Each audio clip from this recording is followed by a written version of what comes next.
All right, welcome back.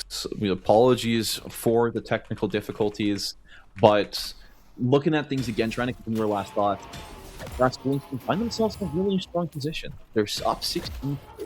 Bridge buffs are spawning. The Urn is coming back. In Toronto, they have some levers to help relieve themselves. They have a lot of bird stats. They have the Mina passive marks. There is still a way out for them, but it's going to be a really hard journey here. And with Nebraska Lincoln, they're playing in bunches, and you can tell that Toronto on that left-hand side really want to capitalize on that. But now, Fractal has been spotted out alone. Shadow Transformation will give them a brief respite, but a hook is there. Shadow Transformation is active, and now a bunch of ults going off.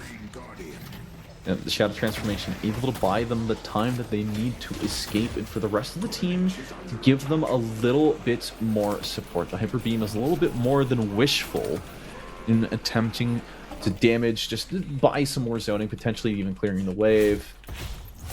But no, this is a comeback Urn for Toronto, and the best Nebraska could hope to do at this stage of the game is to delay things as much as possible. We are 21 minutes in, so mid-boss could be a consequence of a big team fight gone wrong, although it is still pretty dicey at this stage. I mean, Nebraska Lincoln, you control the Urn.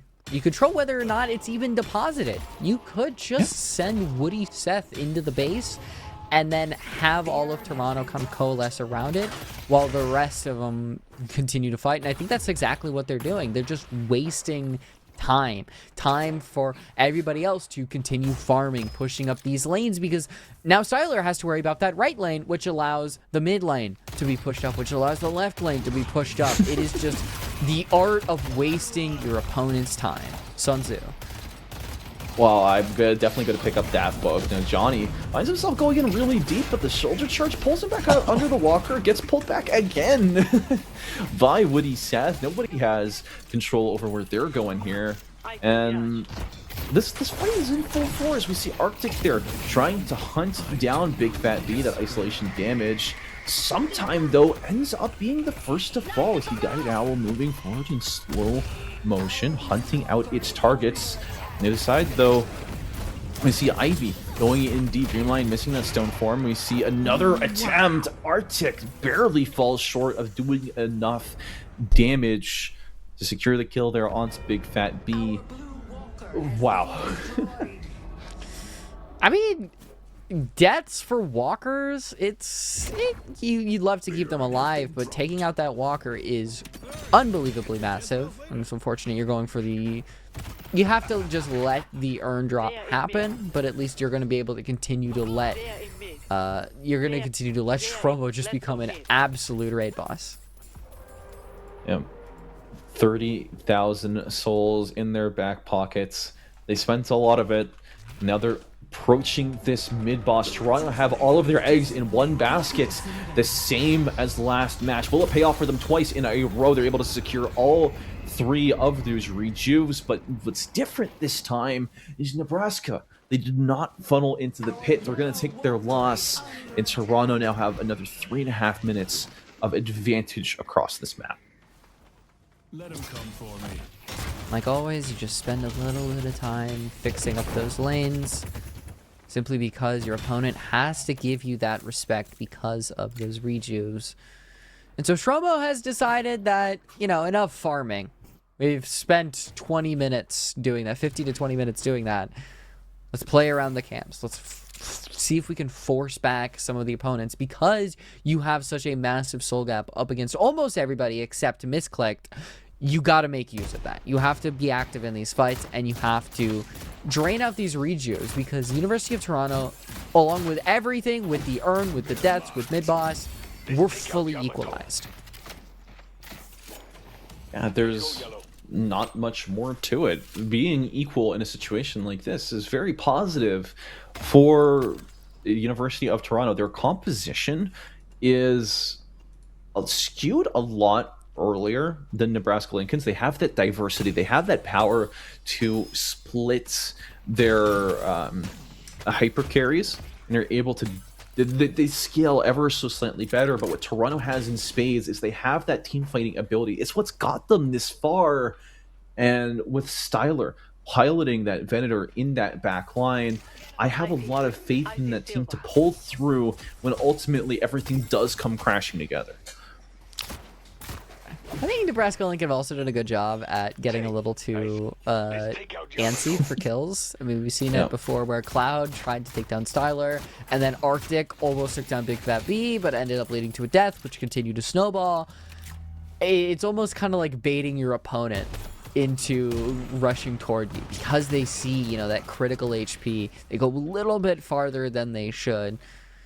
But so far, I mean, throughout this entire Rejuve era, you know, 2 minutes, not a lot. Oh, it's just a lot of Toronto fixing their lanes, a lot of Nebraska Lincoln waiting around and not losing their lanes somehow. I mean, mid lane is almost pushed up to the Guardian. They're keeping right completely healed up. But this Urn fight might be the difference maker given the disadvantage that Nebraska Lincoln find themselves in. It's almost, you know, it's kind of a 6v9 in that way. You got to shred through 3 Reju crystals if you really want this Urn. No, and despite those Rejuves, Nebraska are showing up in numbers here to contest this. They believe that, yeah, they have those 3 extra lives, but we're not very afraid of them. We have the damage, we have the consistency to pull forward in a fight of this magnitude. Now we see here the Bebop coming in from behind, a hook. It's going to be a little bit wasted, but the Nox Nostra comes through, and Woody Seth is the first one to fall. Later up, chasing down that Lash, is able to maneuver himself away from danger. Johnny falls onto low HP, the bird patrolling the skies, not able to find anybody with quite enough HP for them to execute. And now 1 Rejuve down. Johnny stalling things out a little bit further. We see Shromo taking a significant amount of damage here from the Mina. The burst is all there, but the consistency is not, as Sometime is the one that falls. Shromo buys more time in the middle of this fight. We have the Silver clawing, tearing her way through this team. Ultimately not able to do enough damage, not able to secure any kills, and there's no follow-up because the rest of the team is dead or retreating. University of Toronto take this fight, and they win it 4-0. That fight just does not go well at all for Nebraska Lincoln. First off, Woody Seth going from behind. I mean, why are we're hooking Johnny while we're right next to him? I know the whole point is you're kind of seeding this chaos among the team fight, but Bebop is not on a very high soul pool. Toronto's going to be able to turn around, kill him, and then Cloud does not get that slam, which is an incredibly fight-changing ultimate. Does not happen because they get bursted so low, and now they have to back off again, and this is bad for Nebraska Lincoln. You've lost Shroma for about a minute. Walker is probably going to be pushed. Your farm is going to continue to get taken. You need to play together. You need to play coordinated, and Nebraska Lincoln are not doing that.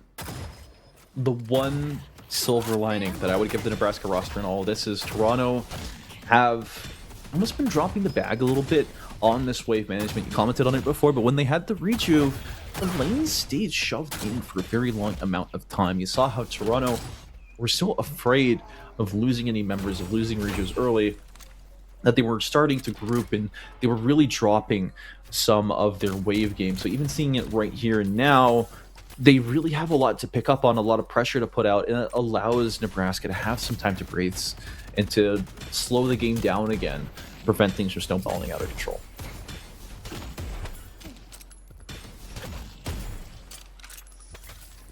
Yeah, it's a little, I mean, I agree with you. It's just lane health is always important. Always got to be one person who's like the lane police, where you're just like, all right, guys, I'll go fix the lane. I think Nebraska Lincoln, I've sent everybody over there, mostly Arctic, I believe, who's kind of been that person that they've sent all alone. And remember how I was talking about Green Drifter? We're kind of Green Driftering. Yeah. Silence Wave, Slowing Hex, Superior Cooldown, Superior Duration. Like, these are designed to be Eternal Night and debuff stacks that, you know, would be expected, granted that you don't really have a support build. Yeah, I see the vision, and it turned out to be 100% correct. Maybe not entirely green, but support build Hey, we nonetheless. count it. We count Yeah. it. We count Yeah, those. yeah, yeah. Regardless, though, Toronto are looking pretty strong. Does any of these items stand out to you in particular? Taking a look around, I mean, not really. You've got Cloud with Siphon Bullets on Lash. Shromo's got the Infuser Unstoppable. So you really just activating that and just completely dashing all around. Everything else just makes perfect sense for the builds that everybody wants to run. Nothing crazy. The one big Actually, thing. I did see Diviner's Kevlar on sometime. That was interesting. Your favorite item in the shift on Johnny, ethereal shift. Did he have these here? Yeah, he has his shift on. Okay, I wasn't looking. We haven't seen it yet. But- We haven't seen the 4 E shifts be thrown out all at once. Yeah, that game before was definitely an anomaly in how many people bought it. Maybe if we get to that point, maybe we get to like 45, 50 minutes, we'll see it again. But yeah, there you go. There, the transcendent cooldown is gonna make that up a ton during the fights.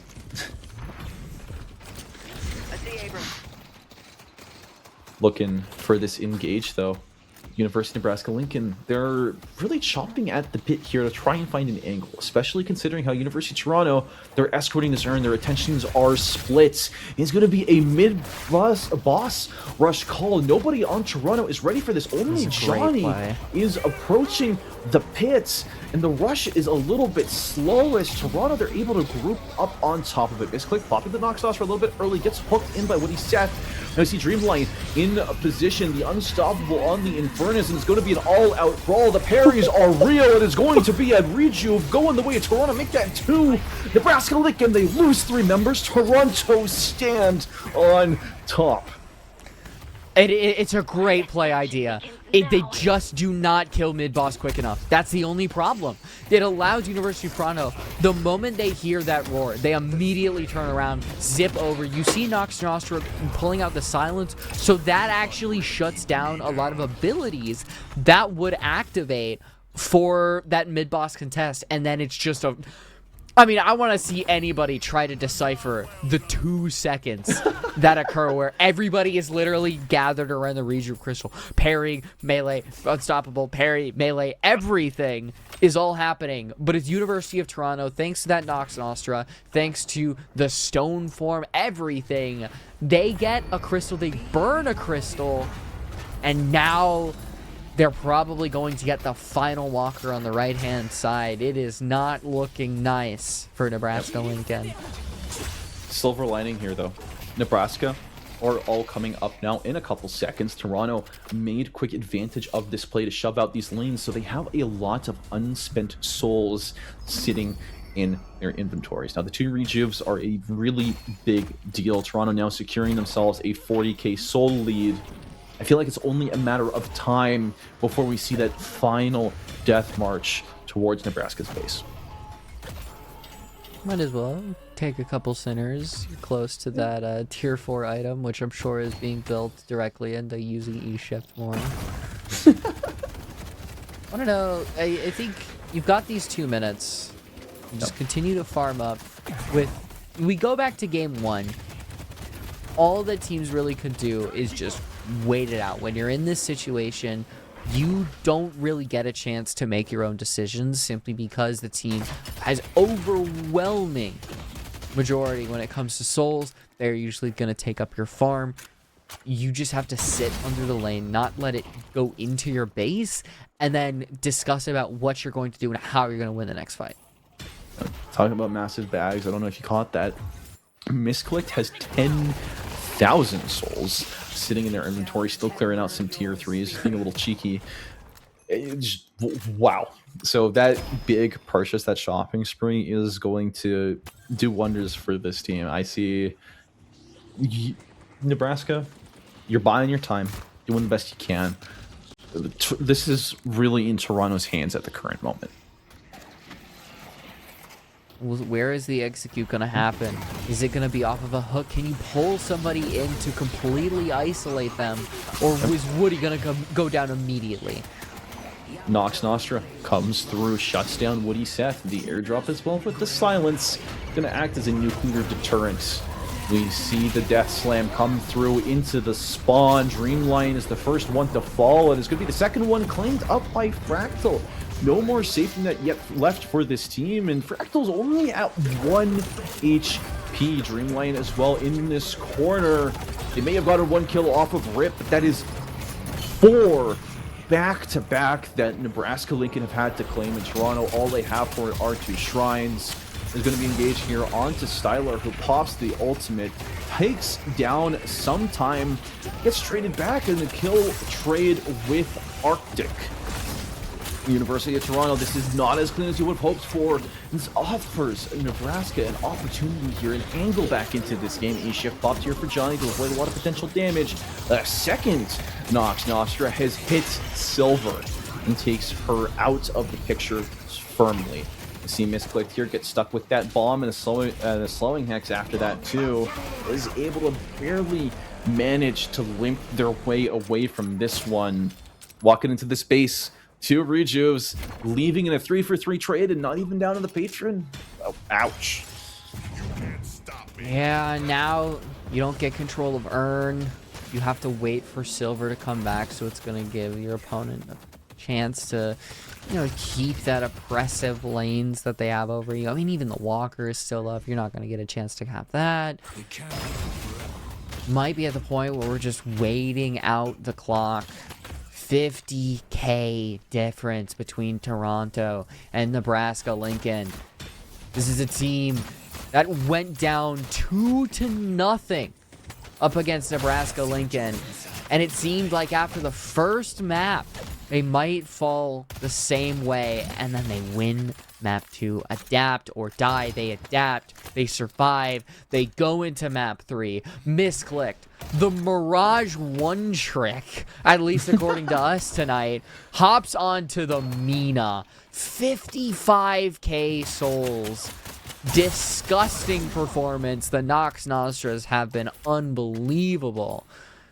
And there's nobody on Nebraska Lincoln that can really say anything because Shromo's dash builds, they've been good, but they have not been Misclicked level.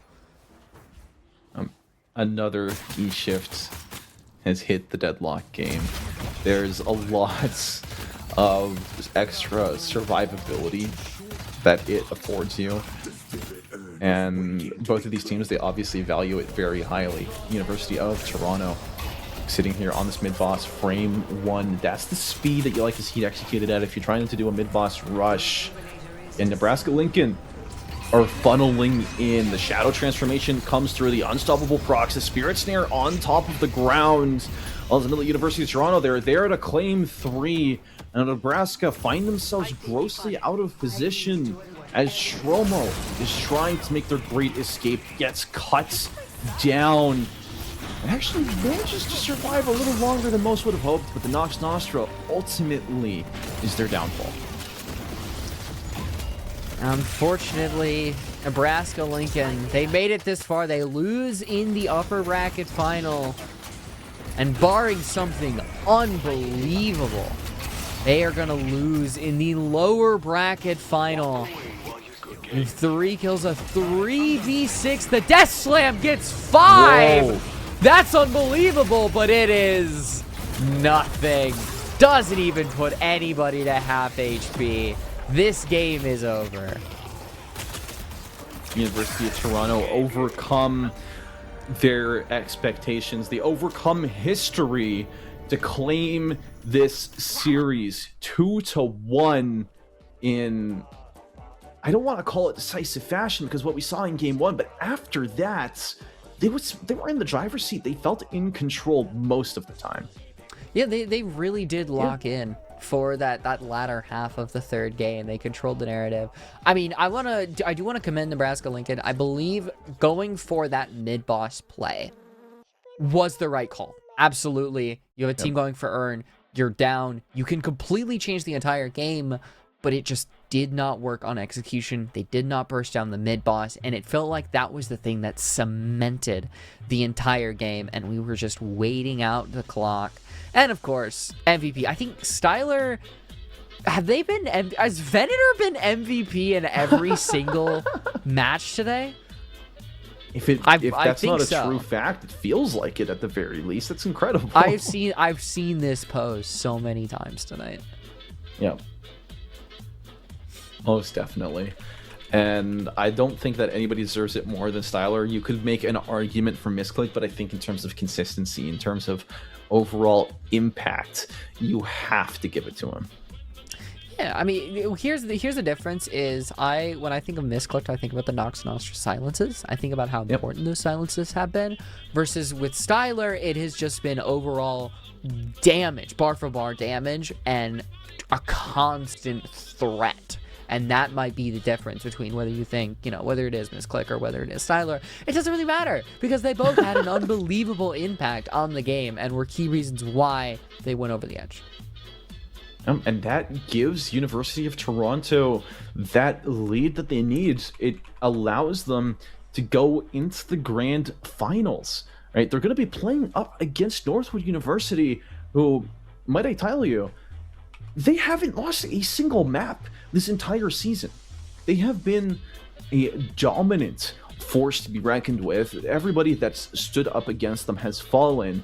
But there's one team here that hasn't fought them yet, and it's University of Toronto. Yes, they fought each other at the very beginning of the group stage, but this is going to be their first time to do it in months. And with a team with this form, that's this on fire, that's been this impactful, I definitely think that they stand a chance at holding their own. So make sure that you guys all tune in tomorrow at 8 p.m. EST for the grand finals that will be hosted here live. And we want to thank you all for watching. Have a wonderful night.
Take it off, you can hide, play the little